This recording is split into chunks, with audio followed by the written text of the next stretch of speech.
ইফতারি সামনে রেখে দোয়া কবুল হয়। বিশ্বাস হয়? কি সামনে রেখে? সামনে ইফতারি।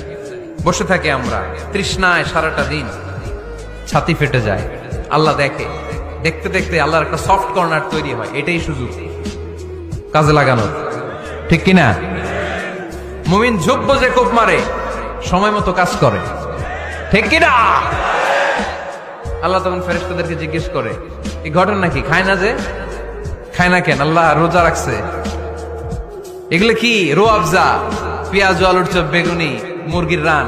খায় না। খায় না কেন? ওরা যে ক্ষুধার্ত, আল্লাহ আপনার ভয়ে। তাই কি চায়? আল্লাহ আপনার কাছে ক্ষমা চায়। ক্ষমা চায়, আল্লাহ রহমতের দরিয়ায় জোশ খেলে যায়। আল্লাহ তখন বলে, আমারে দেখছে নাকি ওরা? ফেরেশতারা বলে, না দেখে নাই। আমার জান্নাত জাহান্নাম দেখেছে? না দেখে নাই। আমারে না দেখে, জান্নাত জাহান্নাম না দেখে আমার এত ভয় করে? যাও, আজকের এই রোজার বিনিময়ে এখন বান্দা যা চাইবে সব কবুল করে নেব।